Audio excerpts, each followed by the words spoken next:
Bom, pessoal, dando continuidade ao armazenamento de produtos congelados e resfriados, né? Como eu falei, é importante que a gente utilize, né, dispositivos, né, que controlem as temperaturas dentro dessas regiões de armazenamento, né, que podem ser câmaras frias, no caso. Então, é importante também que seja feita uma checagem dessas temperaturas, principalmente em termógrafos ou outros dispositivos que monitorem continuamente essa temperatura de estocagem. Existem alguns equipamentos, né, que além de fazer esse monitoramento, eles já fazem uma correção, né, se houver algum tipo de variação muito brusca na temperatura, né? Porque o importante, né, e o interessante é que essas temperaturas sejam mantidas, né, o mais próximo do ideal possível, tá? Quando nós temos câmaras frias, por exemplo, né, nós precisamos que essas câmaras frias elas tenham uma ventilação dentro, né, uma ventilação de ar para que essa temperatura seja mantida. Então, as velocidades, né, a velocidade desse ar dentro dessa câmara fria, ela deve ser moderada, tá? E não além do necessário para atingir as temperaturas suficientemente uniformes dentro da câmara fria. Então, se eu preciso de uma temperatura de 5 graus Celsius, de menos 5 graus Celsius, né?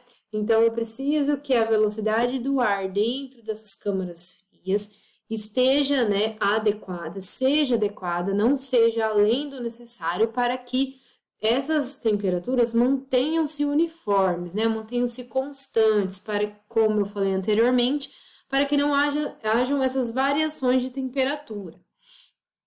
Certo? Outra coisa importante no armazenamento desses produtos que são congelados e resfriados é o empilhamento, né? Deve-se tomar um cuidado com o empilhamento desses produtos para que não haja um impedimento da circulação de ar, porque a circulação de ar dentro, né, dessas câmaras frias é muito importante para que a temperatura seja mantida, né? Para que todos os produtos tenham uma temperatura correta, seja uniforme para todos os produtos que estão ali.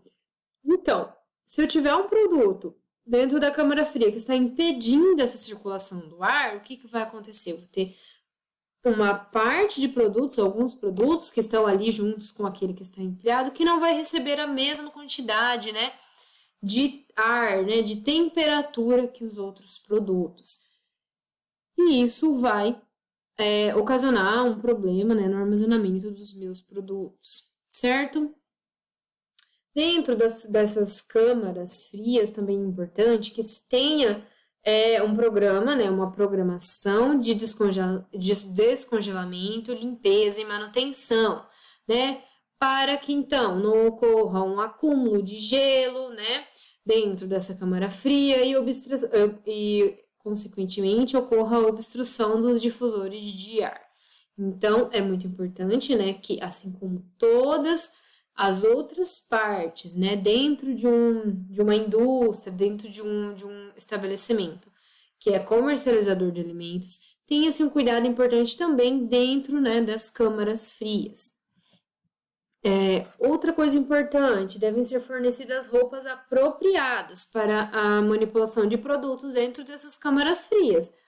Claro, gente, os funcionários, eles não vão suportar entrar dentro de uma câmara fria, né, que está a uma temperatura muito baixa, né, e isso pode ocasionar riscos à saúde dos trabalhadores, né, dos manipuladores de alimentos.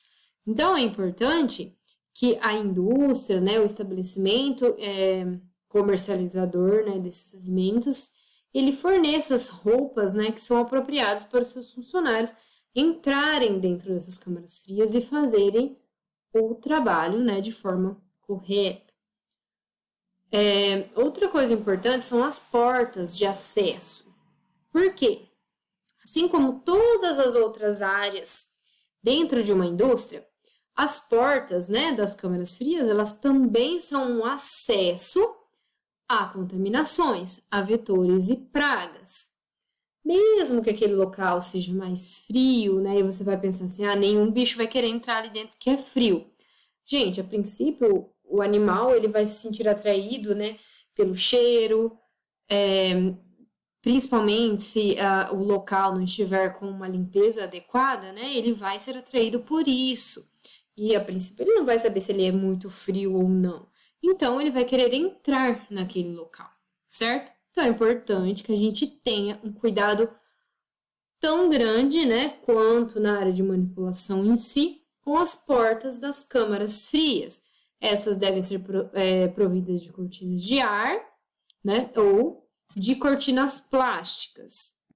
Bom, gente, eu acho que com relação aos produtos congelados e resfriados, essas são as recomendações básicas, certo? É importante que a gente sempre entenda que todos os cuidados, né, todos os cuidados que nós temos com os produtos dentro da área de manipulação devem ser tomados também nas áreas de armazenamento.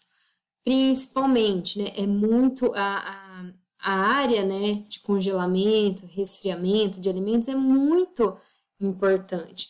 E qualquer erro, né, nessa área, né, de armazenamento, qualquer erro de temperatura, pode ocasionar prejuízos muito grandes para aquele alimento. Pessoal, imagina se você tem uma carne, né, você está armazenando carnes dentro de uma câmara fria.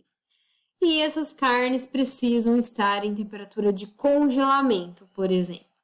Se a minha câmara fria não está bem regulada, né, a temperatura não está como deveria corretamente, né, e eu estou apenas com uma temperatura de refrigeração dentro da minha câmara fria, o que vai acontecer? As minhas carnes que deveriam durar, né, um tempo maior sob congelamento, elas começarão a se degradar mais rapidamente porque elas não estão na temperatura, em uma temperatura suficientemente baixa, certo? Então, o que isso vai ocasionar para mim? Eu posso ir lá pegar aquela carne que eu vou utilizar para fazer um produto e essa carne já está degradada, já ter perdido a sua qualidade, porque eu não armazenei ela de forma correta, certo? E eu vou causar o quê? Um desperdício muito grande, né? Além do desperdício de um alimento, né? Eu vou causar um custo muito grande para a empresa. Por quê? Ela comprou aquela carne, né? A indústria compra a carne para utilizar como matéria-prima. Se eu tô com um problema lá, né, que poderia ser resolvido facilmente, com atenção, com cuidado, né? Um problema de temperatura na minha câmara fria, e eu estraguei todo o meu processo, tá? Eu estraguei todo o meu processo produtivo. Então, o mesmo acontece com produtos resfriados, produtos congelados, né? Com qualquer tipo de produto que eu vou armazenar. Mas é extremamente importante que a gente tenha consciência que essa parte de refrigeração e congelamento é muito sensível. Então, esses alimentos que eles precisam ficar armazenados sob temperaturas ideais, eles são sensíveis também. E qualquer mudança, né, de temperatura vai ocasionar um problema para esses produtos, certo? Então, é importante que a gente entenda isso e saiba, né, a importância do armazenamento desses produtos. Bom, agora a gente vai falar um pouquinho sobre o armazenamento em temperatura ambiente. Existem os produtos que eu tenho que manter sob refrigeração ou congelamento, existem os produtos que eu tenho que armazenar a temperatura ambiente, certo? Então, para esses alimentos que não necessitam dessas condições especiais de temperatura, eu posso armazená-las em temperatura ambiente tranquilamente, porém, sempre observando as especificações do produto e recomendações dos fabricantes. Porque tem produtos que, mesmo armazenados a temperatura ambiente, eles não devem ser expostos à luz, né? À umidade, ao calor excessivo. Então, é importante que eu tenha esses cuidados também com esses produtos. Não é porque eles não precisam de refrigeração ou congelamento que eles são menos importantes, né? Que eles são mais resistentes. Eles podem ser mais resistentes em relação a um fator, mas muito sensíveis a outros fatores, como, por exemplo, a umidade, né, a luz, o calor. Então, é importante que a gente tome os cuidados básicos também necessários para esse armazenamento de produtos a temperatura ambiente. Pessoal, no próximo vídeo a gente vai falar um pouquinho mais sobre esses produtos armazenados a temperatura ambiente.